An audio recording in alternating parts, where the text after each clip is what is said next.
Hello guys, this is Saurav and welcome to my YouTube channel.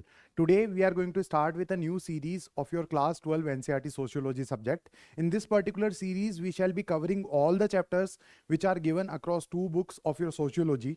The first book is Indian Society and the second book talks about the societal changes which took place in our country with time. तो ये जो आपका first book है Indian society नाम से, इसके अंदर total 7 chapters है और जो पहला चैप्टर है that is a non evaluative chapter और जो चैप्टर 7 है जो लास्ट चैप्टर है इस बुक का वो भी कहीं ना कहीं एक प्रोजेक्ट वर्क रिलेटेड चीजों से बात करता है। तो जो इवेल्युएटिव चैप्टर्स है दैट आर चैप्टर 2, 3, 4, 5, 6, तो हम इनको सबसे पहले डिस्कस करेंगे and then we shall be discussing the chapters of the book 2. So this chapters name is demographic structure of the Indian society. It is a pretty long chapter and a very well drafted chapter as well. Demography as a concept को ये शुरुआत में समझाता है और उसके बाद में इंडियन पॉपुलेशन की स्टडी के बारे में ये लेटर पार्ट के अंदर बात करता है. तो we shall be discussing this particular chapter in 2 parts. This is part 1. Part 1 के अंदर हम डेमोग्राफी के जो बेसिक्स है उनके बारे में बात करेंगे और जो पार्ट 2 है जो इस वीडियो के रिलीज होने के 1-2 दिन में ही रिलीज हो जाएगा उसके अंदर हम इंडियन पॉपुलेशन से स्पेसिफिक जो भी चीजें इस चैप्टर के अंदर बताई हुई है उनके बारे में बात करेंगे. This is going to be a complete explanation series. All the extracts which are being taken in the PPTs and the PDFs which I am using are from your NCERT book only, and I guarantee you that after sticking to these particular lectures you won't be requiring any source to prepare for your class 12 sociology NCERT subject. So starting with the contents of this particular part, तो इसके अंदर हम start करेंगे with the initial definitions of demography and key concepts related to it. तो जो पहला topic है that will be introduction to demography. Then we will discuss branches of demography, फिर basis of demographic studies, importance of demography for sociology, role of demographic data. तो ये सारे के सारे टॉपिक आपके एनसीईआरटी बुक के अंदर एक शुरुआत के पैराग्राफ के अंदर दिए हुए हैं. उसके बाद में एक माल्थूजियन थ्योरी आई थी पॉपुलेशन ग्रोथ के ऊपर, उसके बारे में हम बात करेंगे.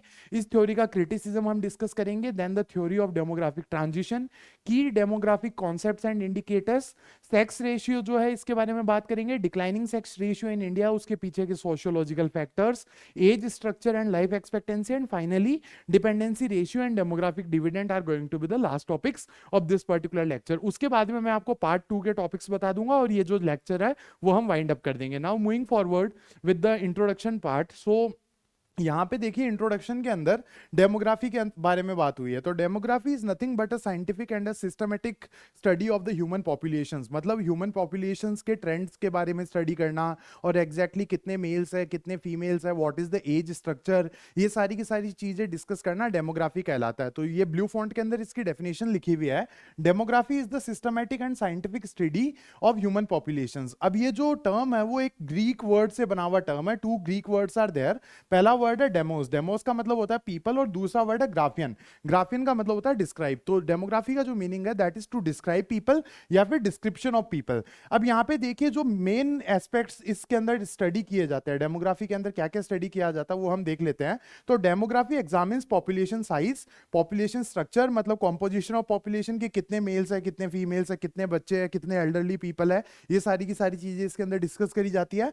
देन पॉपुलेशन डिस्ट्रीब्यूशन की, जैसे इंडिया की अगर हम बात करें तो the areas of Thar desert in Rajasthan and the areas of Ladakh are very sparsely populated, but the areas of Bihar and West Bengal they are very densely populated. तो population का spread भी इसके अंदर study किया जाता है कि कहाँ पे ज्यादा लोग रहते हैं और कहाँ पे कम लोग रहते हैं. उसके बाद में trends and processes of population change की, किस तरीके से बर्थ रेट चल रही है, डेथ रेट चल रही है, माइग्रेशन चल रही है, माइग्रेशन चल रहा है, उसकी वजह से पॉपुलेशन के अंदर किस तरीके से चेंजेस आते हैं. तो ये ट्रेंड्स भी इसके अंदर डिस्कस किए जाते हैं. तो इंट्रोडक्शन की अगर हम बात करें तो demography is a systematic and scientific study of human population. Demos और ग्राफियन नाम के 2 वर्ड से बना हुआ है ये. डेमोस का मतलब होता है पीपल, ग्राफियन का मतलब डिस्क्राइब, और डेमोग्राफी का जो लिटिल मीनिंग है that is description of people. And these 4 are the key aspects which are being studied in the field of demography. Now moving forward with the next topic that is branches of demography. तो 2 तरीके की डेमोग्राफीज होती है. 2 branches are there. सबसे पहला जो है वो है formal demography. Formal demography mainly ज्यादा डेटा ड्रिवन होता है. जैसे मैथमेटिकल ज्यादा है ये कि एग्जैक्ट डेटा निकाले जाते हैं और उनके हिसाब से ट्रेंड्स वगैरह को प्रिडिक्ट किया जाता है. तो it is largely a quantitative field focusing on measuring demographic variables like number of births, number of deaths, migration and forecasting population changes using mathematical models. तो जो भी डेटा है, जैसे इंडिया की सेंसस होती है तो 1991 के अंदर हमारे पास सेंसस हुई थी, फिर 2001 में सेंसस हुई, फिर 2011 में हमारे पास सेंसस हुई, फिर 2021 में हम कोविड-19 की वजह से नहीं करवा पाए census, but still we have a prediction of the total population जो 140 करोड़ के आसपास है because of this formal demography, क्योंकि हमारे पास पुराना डेटा पड़ा था और उन ट्रेंड्स को हमने एनालाइज करके एक प्रिडिक्शन निकाल लिया कि एग्जैक्टली कितनी पॉपुलेशन इंडिया में आज के टाइम पे है। जो रियल सेंसस है वो तो 2026 में होना है, but still we have a data. So this is formal demography. उसके बाद में सोशल डेमोग्राफी जो है वो mainly sociological aspects of population के बारे में बात करती है। It focuses on the social, economic और political aspect of population, examining how social norms, structures and behaviours influence demographic trends. तो ये मोर और लेस सोशियोलॉजिकल एस्पेक्ट्स के बारे में बात करती है। Now moving forward with the next topic, that is basis of demographic studies. कि डेमोग्राफिक स्टडीज है वो एग्जैक्टली करी कैसे जाती है। तो देयर आर टू मेथड्स और two ways of collection of data जिनके ऊपर डेमोग्राफी को स्टडी किया जाता है। तो सबसे पहला है सेंसस। सेंसस का मतलब होता है जनगणना, जो एक पीरियोडिक बेसिस पे करवाई जाती है। जैसे इंडिया 10 साल में करवाता है, कई देश होते होंगे जो 5 साल में करवाते होंगे, China does not conduct it regularly. तो फर्स्ट वन इज सेंसस, मतलब लोगों को गिनना, जनगणना जो होती है। तो it is a comprehensive official count of a population typically conducted periodically like every 10 years। तो comprehensive official count का मतलब क्या होता है, इसके अंदर लोगों की एज वगैरह के डेटा कलेक्ट किए जाते हैं, लोगों की कास्ट, रिलीजन, इनके डेटा भी कलेक्ट किए जाते हैं, मेल है फीमेल है ये डेटा भी कलेक्ट किए जाते हैं। तो पूरा एक कॉम्प्रिहेंसिव डेटा होता है सेंसस में। ऐसा नहीं है कि सिर्फ लोगों को गिन लिया जाके कि कितने लोग हैं, ऐसे नहीं होता।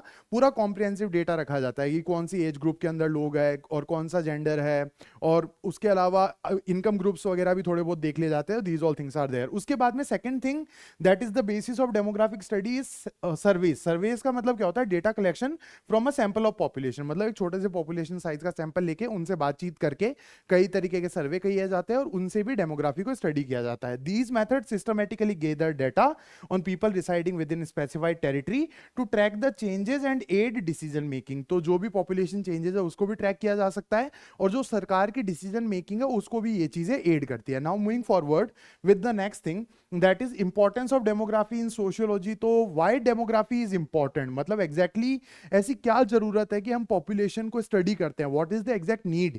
तो यहां पे देखिए, sociology's emergence in 18th century Europe was closely tied to the rise of demography as both fields developed in response to social changes। तो यूरोप के अंदर 18th century के अंदर बहुत सारे सोशल चेंजेस हो रहे थे, उसी टाइम पे sociology as a field rise कर रहा था और डेमोग्राफी एज अ फील्ड भी राइज कर रहा था, बिकॉज नेशन स्टेट्स बन रहे थे ना। यहाँ पे अगले पैराग्राफ के अंदर या अगली लाइन के अंदर हम डिस्कस करेंगे। तो जैसे जैसे सरकारें बन रही थी और उनके फंक्शंस बढ़ रहे थे, जैसे हेल्थ केयर है, एजुकेशन है, पुलिसिंग है, टैक्सेशन है, ये सारे के सारे फंक्शंस बढ़ रहे थे, तो सरकारों को डेटा की जरूरत पड़ने लग गई।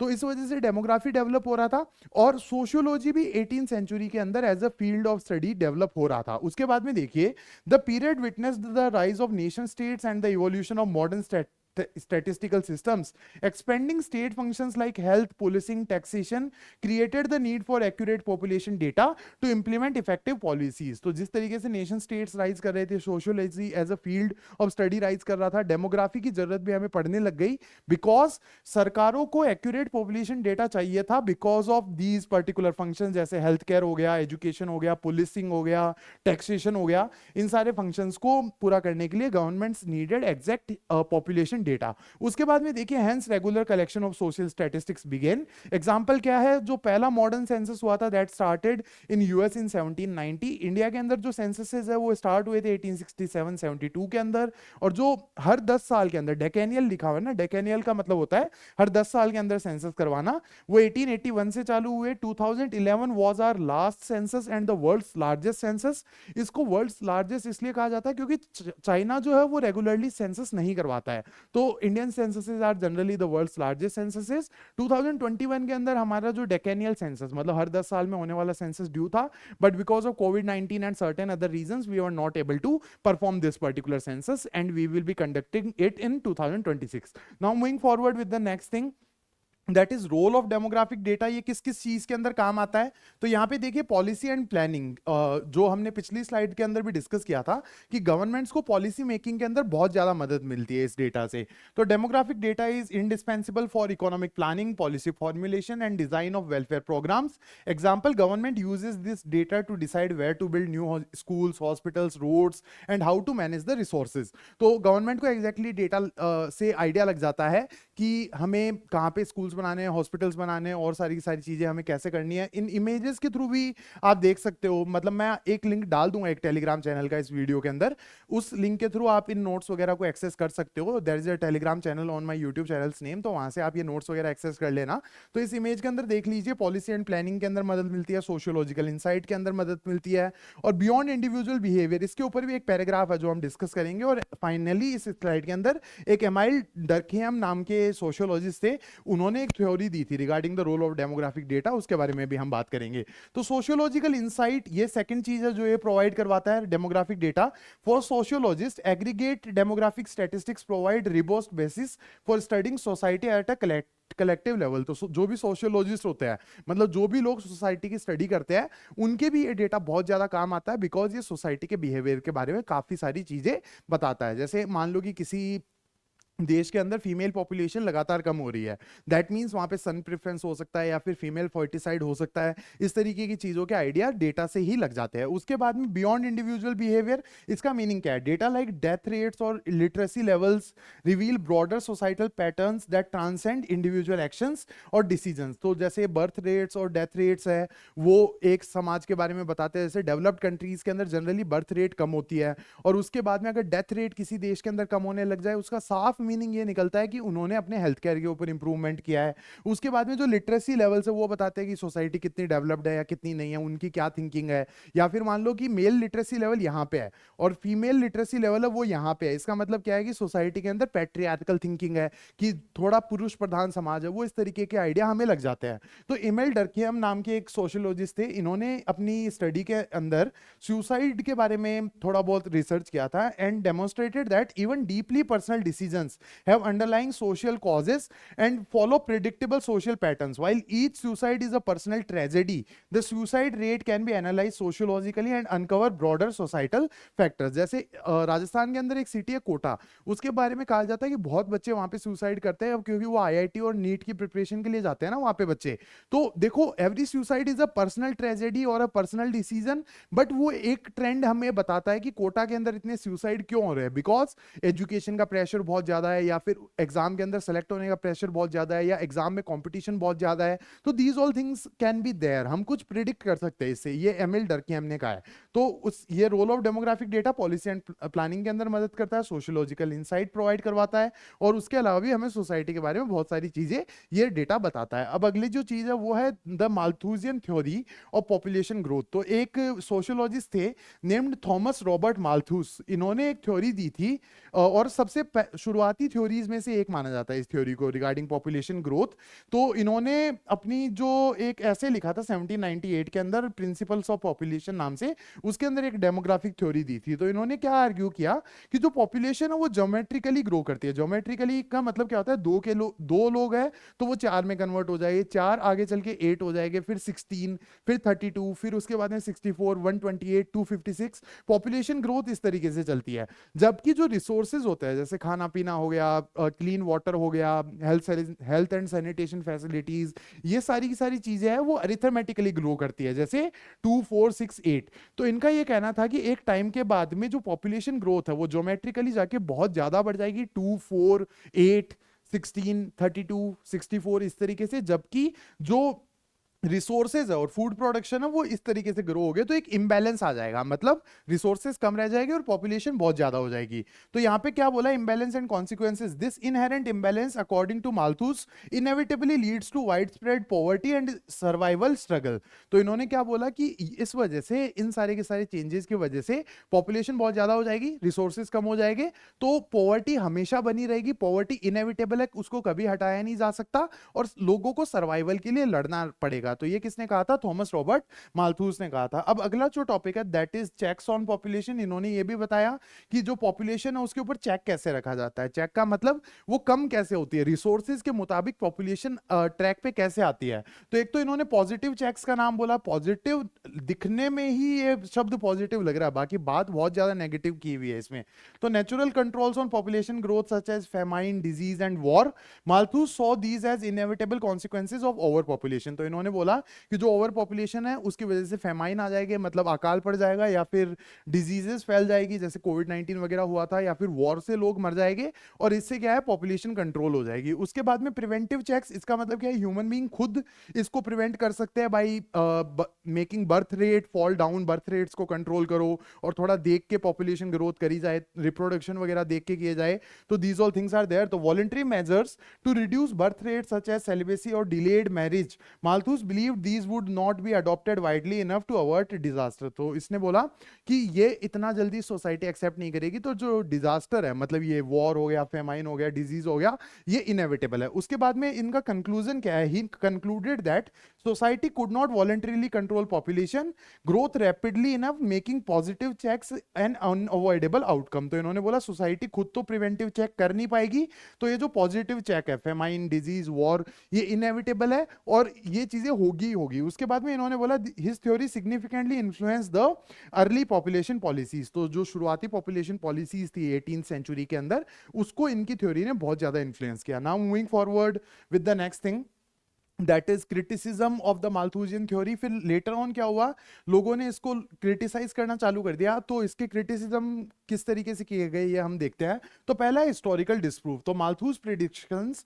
वर largely disproved by historical developments in Europe during 19th and early 20th centuries. तो यहाँ पे क्या हुआ, यूरोप के अंदर जैसे जैसे पॉपुलेशन बढ़ रही थी उसी तरीके से डेवलपमेंट भी बहुत बढ़ रहा था। इंडस्ट्रियल रिवॉल्यूशन आ गया, जो अनाज उगाने के तरीके हैं, जो फसल उगाने के तरीके हैं, उनमें भी इंप्रूवमेंट आ गया। तो ऐसा नहीं था कि पॉपुलेशन ग्रोथ बहुत तेजी से हो रही है और रिसोर्स ग्रोथ नहीं हो रही, रिसोर्स ग्रोथ भी उसी रेट से हो रही थी और इवन फास्टर रेट्स पे रिसोर्सेज ग्रो हो रहे थे। तो उसके बाद में टेक्नोलॉजिकल प्रोग्रेस भी होने लग गई। Population indeed grew but technological advancements in agriculture and industry led to food production and living standards rising even faster. तो पॉपुलेशन तो बढ़ी बढ़ी, पर जो लिविंग स्टैंडर्ड्स और जो फूड प्रोडक्शन है वो ज्यादा फास्ट रेट पे बढ़ा बिकॉज ऑफ टेक्नोलॉजिकल एडवांसेस। उसके बाद में improved health care, diseases were brought under control and life expectancy improved significantly. तो मालथूस ने पिछली स्लाइड के अंदर हमने डिस्कस किया था ना, क्या बोला था कि पॉपुलेशन अपने आप ही कम हो जाएगी डिजीज वगैरह की वजह से या फेमाइन की वजह से। अब देखो टेक्नोलॉजिकल एडवांसमेंट की वजह से हमारा फूड प्रोडक्शन बढ़ गया और उसके बाद में हेल्थ केयर हमने इंप्रूव कर लिया, मेडिकल साइंस इंप्रूव हो गई। तो इसकी वजह से क्या हुआ कि डिजीजेस पे भी हमने कंट्रोल कर लिया। तो इससे ना तो कोई पेंडेमिक आए और ना ही फेमाइन आए, मतलब इतने बड़े लेवल पे ये चीजें नहीं हुई, leading to a decline in the frequency and severity of famines as well. तो फेमाइंस और डिजीजेस वगैरह हमने काफी अच्छे से कंट्रोल कर ली। Now moving forward with the continued version of criticism of the Malthusian theory. तो अल्टरनेटिव एक्सप्लेनेशन फॉर पुअर्टी भी काफी लोगों ने दिए। तो मालथूस ने तो क्या बोला था कि ओवर पॉपुलेशन की वजह से पुअर्टी हमेशा बनी रहेगी, जबकि कुछ मार्क्सिस्ट लोग थे उन्होंने बोला कि ये रीजन नहीं है, मतलब रीजन ये है कि जो वेल्थ है वो कुछ लोगों के पास ओवर कॉन्सेंट्रेटेड है। जैसे इंडिया की अगर हम बात करें तो Ambanis, Adanis, Birlas, they have lot of wealth, लेकिन जो गरीब लोग हैं, बीपीएल लोग हैं, उनके पास बहुत कम वेल्थ है। तो अगर ये इवन डिस्ट्रीब्यूशन हो तो इंडिया में पैसों की कमी नहीं है, but it is being concentrated to some people. कुछ लोगों के पास बहुत ज्यादा पैसा और कुछ लोगों के पास बहुत कम पैसा, ये लोगों ने आर्ग्यू किया। जबकि मालथूस कह रहा था कि मतलब ये जो पॉवर्टी है वो इस वजह से बनती है कि पॉपुलेशन ज्यादा है, रिसोर्सेज कम है, ऐसा नहीं है। concentration of wealth is one of the reason। तो alternative explanation for poverty के अंदर liberal and Marxist critics argued that poverty was not a result of overpopulation but of unequal distribution of resources and unjust social structure। They contended that the wealth was concentrated among few while many suffered in poverty। मतलब कुछ लोगों के पास बहुत ज्यादा पैसा है और कुछ लोग poverty के अंदर रहते हैं। अब यहाँ पे देखिए critics highlighted that Malthus overlooked the crucial roles। overlooked मतलब इन चीजों को उसने देखा ही नहीं, एक तो सोशल पॉलिसीज को, टेक्नोलॉजिकल इनोवेशन को और इक्विटेबल इकोनॉमिक सिस्टम मतलब डिस्ट्रीब्यूशन ऑफ वेल्थ, इनको इसने इग्नोर कर दिया मालथूस ने। इस वजह से इस थ्योरी को बाद में हटा दिया गया। अब उसके बाद में जो अगली चीज है that is theory of demographic transition, मतलब पॉपुलेशन किस किस स्टेजेस के अंदर बढ़ती है। इस थ्योरी के अंदर टोटल 3 स्टेजेस है, वो हम एक एक करके डिस्कस करते हैं। तो the theory links population growth to different stages of economic development, proposing 3 stage process that most societies undergo। तो 3 स्टेजेस होते हैं पॉपुलेशन ग्रोथ के या डेमोग्राफिक ट्रांजिशन के। तो जो पहला स्टेज है that is high stationary stage, मतलब यहाँ पे क्या होता है, डेथ रेट भी बहुत ज्यादा होती है और जो बर्थ रेट है वो भी बहुत ज्यादा होती है। तो इन दोनों के बीच में जो फर्क है वो काफी कम होता है, इस वजह से पॉपुलेशन बहुत धीरे बढ़ती है। तो यहाँ पे देखिए characterised by both high birth and high death rates, consequently population growth is low and relatively stable. तो यहाँ पे क्या होता है कि बर्थ रेट भी बहुत ज्यादा है, मतलब 1000 लोगों के ऊपर 100 बच्चों का बर्थ हुआ, जबकि 95 की डेथ हो गई, तो 5 की ही पॉपुलेशन बढ़ी, तो 1005, that is 0.5% of population growth. ठीक है, तो दैट इज द सिनेरियो। अब अर्ली एक्सपेंडिंग, यहां पे क्या होता है, ये चीज इंडिया एक्सपीरियंस कर रहा है। इसमें क्या होता है, बर्थ रेट तो सेम रहती है, birth rate keeps on going high, जबकि जो डेथ रेट है वो थोड़ी सी कम हो जाती है, just because of the fact कि यहां पे मैं आपको थोड़ा सा समझा देता हूं कि देखो this is the birth rate और जो डेथ रेट है वो इस तरीके से कम हो जाती है, तो जो इनके बीच में फर्क है वो काफी ज्यादा हो जाता है। इसका रीजन क्या है कि डेथ रेट को तो कंट्रोल कर दिया जाता है because of medical sciences expansion and all these things, but जो बर्थ रेट है वो एक टाइम के साथ चेंज होती है। तो developing societies like India, Pakistan, Bangladesh, Sri Lanka, Nigeria, यहाँ पे मेडिकल साइंस की वजह से डिजीजेस कंट्रोल के अंदर है, बट बर्थ रेट उतनी ही है जितनी पहले हुआ करती थी, या फिर थोड़ा बहुत कम हुआ है। तो इस सेकंड स्टेज के अंदर एक्सपेंशन होता है पॉपुलेशन का। Death rate decline due to improvement in health care, sanitation and nutrition, while birth rate remain high. This leads to rapid increase in population, often referred to as population explosion. Developing societies like India are currently in this stage. अब उसके बाद में जो third stage है वो है late expanding and low stationary. यहाँ पे डेवलप्ड सोसाइटीज लाइक जापान हो गया और उसके अलावा यूरोपियन कंट्रीज हो गए, तो यहाँ पे क्या होता है, बर्थ और डेथ रेट दोनों काफी कम हो जाती है, leading to low and stable population growth once again. तो जो पॉपुलेशन ग्रोथ है वो या तो लो रहती है या फिर स्टेबल हो जाती है, और कई जगह तो नेगेटिव भी हो जाती है कि डेथ रेट ज्यादा है, बर्थ रेट कम है। अब यहाँ पे देखिए birth rates decline due to factors like urbanisation, education and access to family planning, और ये डेवलप्ड कंट्रीज के अंदर होता है। इंडिया का जो पोजीशन है, India is in second stage. India के अंदर जो बर्थ रेट है वो बहुत हाई है, जबकि डेथ रेट है वो कम हो चुकी है, तो हमारी पॉपुलेशन बहुत जल्दी बढ़ रही है। while mortality rates have significantly declined, birth rates are still moderately high in our country, contributing to continuing population growth. Social behaviors related to reproduction tend to change more slowly even with economic improvement। तो जो भी reproduction वाली चीजें हैं या फिर जो birth rates है वो थोड़े धीरे धीरे चेंज होते हैं, जबकि जो मेडिकल के अंदर इंप्रूवमेंट है वो काफी जल्दी आ जाता है as compare to that particular birth rate वाला thing. So that's why India is in a second stage, हमारी जो पॉपुलेशन है वो बहुत तेजी से ग्रो हो रही है। Now moving forward with the next topic, that is key demographic concepts and indicators। तो ये डेमोग्राफी के अंदर कौन कौन से कॉन्सेप्ट्स और इंडिकेटर्स पढ़े जाते हैं, तो मेनली देखो ये रेट्स और रेशियोज के अंदर डिस्कस किया जाता है। उसके बाद में देखो सबसे पहले बर्थ रेट, मतलब पर 1000 पीपल पे कितने लोगों का जन्म हुआ है। डेथ रेट, मतलब पर 1000 पीपल कितने लोगों की डेथ हुई है। रेट ऑफ नेचुरल इंक्रीज, जो भी डिफरेंस होगा इनके बीच में, बर्थ रेट और डेथ रेट के बीच में जो भी डिफरेंस होगा that is the rate of natural increase. जैसे 1000 लोगों के ऊपर 100 लोगों का जन्म हुआ है, जबकि 90 पीपल की डेथ हुई है, तो रेट ऑफ नेचुरल इंक्रीज है वो 10 है, तो दैट इज द सिनेरियो। तो this is the rate of natural increase which is the difference between birth rate and death rate. Now the next slide is again the key demographic concepts। अब यहाँ पे replacement level का मतलब क्या होता है कि जब बर्थ रेट और डेथ रेट इक्वल आ जाती है तो पॉपुलेशन स्टेबलाइज हो जाती है, मतलब ना तो बढ़ती है ना कम होती है। एग्जाम्पल क्या है, some developed countries like Japan, Russia, Italy now have fertility rates below replacement level leading to negative population growth. अब यहाँ पे अगली जो चीज है that is total fertility rate. Fertility rate के अंदर देखिए वो विमेन जो बर्थ देने में कैपेबल है, तो वो एज ग्रुप है 15 to 49, तो इस एज ग्रुप की पर 1000 वीमेन पे कितनी बर्थ हो रही है that is known as total fertility rate of a country और of a particular geographical area. Now moving forward with the next slide that is sex ratio. Sex ratio का मतलब क्या होता है, number of females per 1000 males in a population, 1000 males के ऊपर total कितनी females होती है। तो biologically slightly more boys are born than girls, generally boys का बर्थ ज्यादा होता है, बायोलॉजिकल एडवांटेज है बॉयज के पास। तो अगर 943 टू 952 गर्ल्स का जन्म होता है तो 1000 बॉयज का जन्म होता है उनके ऊपर। दैट मीन्स कि boys have a biological advantage, but there is a यहाँ पे एक थोड़ा सा चेक कि गर्ल्स का जो सर्वाइवल रेशियो है और इन्फेंस सर्वाइवल रेशियो और लाइफ एक्सपेक्टेंसी है वो ज़्यादा है। तो एक जो मेन एडवांटेज है, जो बायोलॉजिकल एडवांटेज है, वो नलीफाई हो जाता है और girls have advantage over boys. तो जो एक हेल्दी सेक्स रेशियो है that should be around 1050 females over 1000 in males. ठीक है, this is the healthy sex ratio that a country should have. अब declining sex ratio in India, India along with countries like South Korea and China has experienced a concerning decline in its sex ratio over time. India के अंदर 943 का sex ratio है फिलहाल, just because of the fact of son preference and all these things. अब अगले slide के अंदर हम इसके बारे में बात करते हैं।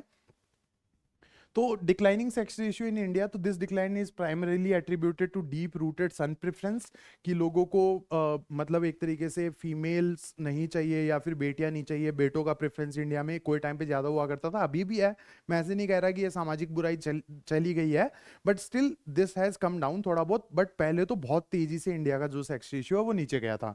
Neglect of girls in the terms of nutrition, health care and education is one of the reason.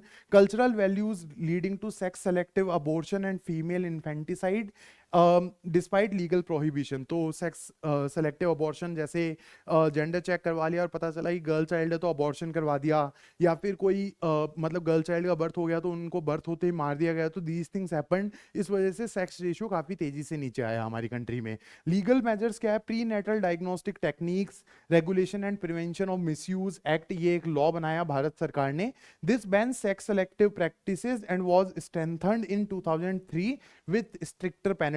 However, the social attitude remains a significant challenge। तो गवर्नमेंट ने ये लॉ जरूर बना दिया, इस लॉ का नाम आप याद कर लेना, ये एग्जाम के अंदर काम आ सकता है। But still the societal practices are improving but not on that rate. ऐसा नहीं है कि ये सामाजिक बुराई पूरी तरीके से खत्म हो चुकी है। Now moving forward with the next topic that is age structure and life expectancy. तो एज स्ट्रक्चर क्या होता है, the distribution of people across different age groups within a population. This structure evolves with a country's development and health care improvements and changing social patterns. तो ये देखिए as structure के अंदर यहाँ पे किस एज ग्रुप के अंदर कितने परसेंट ऑफ पॉपुलेशन है। तो 0 to 4 के अंदर इतने हैं, फिर उसके बाद में 5 to 9 में इतने हैं, then 10 to 14, 15 to 19, these things are there. ये 2001 का है इंडिया का। फिर जैसे जैसे सोसाइटी डेवलप करती है, जैसे 2026, तो 25 साल में इंडिया काफी डेवलप करेगा, तो इंडिया का एज स्ट्रक्चर अगले साल जब आपके बोर्ड एग्जाम्स हो गए उस टाइम पे इस तरीके का दिखेगा। तो दैट इज द सिनेरियो, जैसे जैसे सोसाइटी डेवलप करती है उस हिसाब से ये एज स्ट्रक्चर है वो भी थोड़ा बहुत चेंज होता है। Developing societies typically have high infant mortality rates and shorter life expectancy resulting in larger proportion of young people। तो जो डेवलपिंग सोसाइटीज होती है वहां पे जो mortality rates है इन्फेंट की वो थोड़ी ज्यादा होती है, मतलब उनका सर्वाइवल रेट ज्यादा होता है, बट लाइफ एक्सपेक्टेंसीज कम होती है। तो जो बेस है पॉपुलेशन का वो बहुत बड़ा होता है, मतलब जो यंग पीपल है वो काफी ज्यादा होते हैं इन द डेवलपिंग कंट्रीज। और डेवलप्ड कंट्रीज के अंदर ये बेल शेप्ड ग्राफ्स बनते हैं, मतलब एल्डरली पॉपुलेशन भी थोड़ी इंक्रीज हो जाती है और जो यंग पॉपुलेशन है वो थोड़ी सी कम होने लग जाती है as compare to the early developing societies. So this is the scenario regarding age structure and life expectancy. और जो बात मैंने पिछले 20-30 सेकंड के अंदर बोली है वो एक बार याद रखना, क्योंकि वो आने वाली स्लाइड्स में भी हमारे काम आएगी। अब यहाँ पे देखिए कि पॉपुलेशन एजिंग क्या होता है। As the development progresses, health care improves and life expectancy increases, the share of elderly people in population rises. तो इसको क्या कहते हैं, पॉपुलेशन एजिंग कहते हैं। जैसे जापान और चाइना के अंदर ये हो रहा है, उन्होंने हेल्थ केयर काफी इंप्रूव कर लिया, बर्थ रेट उनकी नीचे आ गई, तो लोगों की एज तो बढ़ेगी, लोग बुढ़े तो हो गई, बट लाइफ एक्सपेक्टेंसी बढ़ गई है, मेडिकल साइंस इंप्रूव कर गया तो उनकी डेथ नहीं हो रही, तो पॉपुलेशन एजिंग ज्यादा हो जाती है। मतलब यहाँ पे बहुत लोग हो जाते हैं, ये डेवलप्ड सोसाइटीज के अंदर होता है। Age structure impact social and economic planning, मतलब अगर देखो बुढ़े लोग ज्यादा हो गए तो ऑब्वियस सी बात है हेल्थ केयर पे ज्यादा इन्वेस्ट करना पड़ेगा, वर्किंग पॉपुलेशन कम हो जाएगी क्योंकि वो काम तो कर नहीं सकते और वर्किंग पॉपुलेशन को उन्हें सपोर्ट करना पड़ेगा, तो इस वजह से प्लानिंग के ऊपर भी थोड़ा बहुत फर्क आता है because of population ageing. Young population requires investment in education, job creation and youth services. Young population जैसे इंडिया के अंदर 2001 में जैसे इतनी बड़ी यंग पॉपुलेशन थी, इनको एजुकेशन, जॉब क्रिएशन और उसके अलावा यूथ सर्विसेज के अंदर इन्वेस्टमेंट चाहिए होता है। जबकि जो ओल्डर पॉपुलेशन है इनको हेल्थ केयर, पेंशन और सोशल सपोर्ट सिस्टम्स चाहिए होता है। So that is the scene. Now the next thing is dependency ratio and demographic dividend. Dependency ratio क्या होता है गाइस, कि मतलब जो यंग पॉपुलेशन है या फिर जो वर्किंग पॉपुलेशन है उसके ऊपर कितने लोग हैं जो डिपेंड कर रहे हैं। तो देखो, एक तो 15 साल से नीचे के लोग, जो बच्चे होते हैं वो डिपेंडेंट होते हैं, और उसके अलावा जो एल्डरली होते हैं, जो 64 से ऊपर के होते हैं, वो डिपेंडेंट होते हैं। और यहाँ पे इस इंसान को आप देख सकते हो, he is seeming like someone who is like 30 और 35 ईयर्स ओल्ड। ये एक वर्किंग पॉपुलेशन के अंदर आता है। तो डिपेंडेंसी रेशियो के अंदर क्या होता है कि एक तो ये बच्चे हो गए 15 साल से नीचे, और उसके बाद में ये 64 ईयर से ऊपर के जो लोग हैं ये डिपेंडेंट पॉपुलेशन मानी जाती है। जबकि जो 16 टू 64 की एज ग्रुप है उनको वर्किंग पॉपुलेशन माना जाता है। तो डिपेंडेंसी रेशियो क्या होता है? Measure that compares the proportion of dependents, people under 15 and over 64, these are dependents, और to the working age population. तो जो 15 टू 64 वाले हैं वो वर्किंग पॉपुलेशन मानी जाती है। तो these are dependents and this is the person who is working population. High dependency ratio का मतलब क्या होता है? Smaller working age population must support a larger number of non workers, potentially straining public services and economic resources. तो high dependency ratio में क्या है कि जो काम करने वाले लोग हैं वो तो कम है, और जो डिपेंडेंट है वो ज्यादा है। ऐसा जनरली जापान के अंदर हो रहा है, चाइना के अंदर भी ऐसा हो रहा है।